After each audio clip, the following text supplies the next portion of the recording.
ကွာတဲ့မင်းသားအကြောင်းပြောလာတဲ့ကိုယွန်ကြောင့်အားလုံးမင်္ဂလာပါ Resident Playbook ကတော့ပရိသတ်တွေကိုကျေနပ်စရာတွေပေးပြီးဇက်သိမ်းသွားခဲ့ပါပြီ Hospital Playlist ရဲ့ spin-off series တစ်ခုဖြစ်တဲ့ Resident Playbook ဟာအရင်ဇာတ်လမ်းတွေကသရုပ်ဆောင်တွေရဲ့ကာမီယိုတွေလည်းပါဝင်ခဲ့ပြီး franchise ရဲ့ healing power ကိုဆက်လက်ထိန်းသိမ်းထားရင်ပရိသတ်ရင်ကိုနှွေးထွေးစေခဲ့ပါတယ်ပရိသတ်တွေကြားမှာထင်မှတ်မထားပဲနာမည်ကျော်လာခဲ့တာကတော့မင်းသမီးကိုယွန်ချောင်းရဲ့မင်းသားချောင်ချွန်ဝမ်နဲ့ love line ဖြစ်ပါတယ်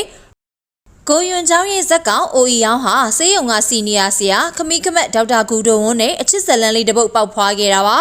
လက်တလောအင်တာဗျူးမှာကိုယွန်ချောင်းကမင်းသားချောင်ချွန်ဝမ်နဲ့တွဲဖက်သရုပ်ဆောင်ရမှုအပေါ်သူ့ရဲ့ခံစားချက်ကိုပြောပြလာခဲ့ပါတယ်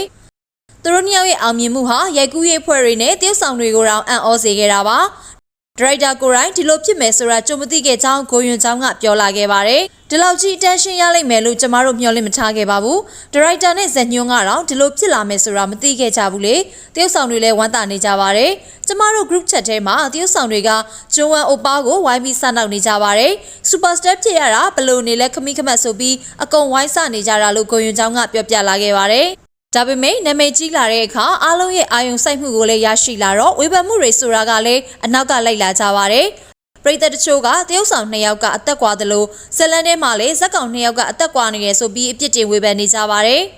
မင်းသားချောင်ကျွန်းဝမ်ဟာ1988ခုနှစ်ဖွားဖြစ်ပြီးကိုယွန်ချောင်းကတော့1996ခုနှစ်ဖွားဖြစ်ပါတယ်နှစ်ယောက်ကအသက်8နှစ်ကွာနေသလိုဇလန်တွေကဇက်ကောင်တွေဖြစ်ကြတဲ့ OE ရောင်းနဲ့ဂူဒိုဝွန်တို့ကလည်းအသက်ကဒီလောက်ကွာနေကြပါတယ်ဒီကွာခြားချက်ဟာအစကတည်းကတရုတ်ဆောင်တွေရောထုတ်လုပ်ရေးအဖွဲ့ကပါစိုးရိမ်စေခဲ့တယ်လို့ကိုယွန်ချောင်းကပြောပြခဲ့ပါတယ်ကျမတို့လည်းအသက်ကွာတော့နည်းနည်းစိုးရိမ်ခဲ့ကြတယ်ဒါပေမဲ့လူတွေကအီအောင်နဲ့ဒိုဝွန်တို့ကိုမြင်ရတာရင်ထဲအေးနေတာပဲလို့ပြောလာရင်တကယ်ကိုလောက်ရကြုံနဲ့တယ်လို့ခံစားမိပါတယ်ဂျွန်ဝမ်အိုပါကတရုတ်ဆောင်ကောင်တစ်ယောက်ပါကျမလည်းသူ့ရဲ့တရုတ်ဆောင်မှုတွေကနေအများကြီးအားအင်တွေရခဲ့ပါတယ်အကိုကရိုက်ကွင်းမှာရည်စရာတွေလည်းပြောတတ်ပြီးသူ့ရဲ့ဟာသားတွေကြောင့်ပေါ့ပေါ့ပပဖြစ်ရပါတယ်ဒါကြောင့်အားလုံးကသူ့ကိုချစ်ခင်ကြပါတယ်လို့ကိုယွန်ချောင်းကပြောပြခဲ့ပါတယ်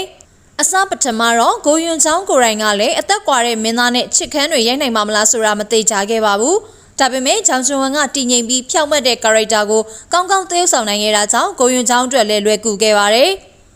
ဇဝင်ငန်းရိုက်ကူးရေးတိုင်းကပျော်စရာကောင်းပြီးနောက်တစ်ရက်မှလည်းထပ်ပြီးအလုပ်လုပ်ချင်မိတယ်လို့ကိုယွန်ချောင်းကပြောခဲ့ပါတယ်ပရိသတ်တွေကတော့ရိုက်ကူးရေးပြီးဆုံးတဲ့နောက်ကိုယွန်ချောင်းနဲ့ချောင်ချွန်ဝမ်တို့အဆက်အသွယ်မရှိကြတော့တာကိုသိလိုက်ရတဲ့အခါအနှဲငယ်ဝမ်းနဲ့စိတ်ပြတ်ကြရပါတယ်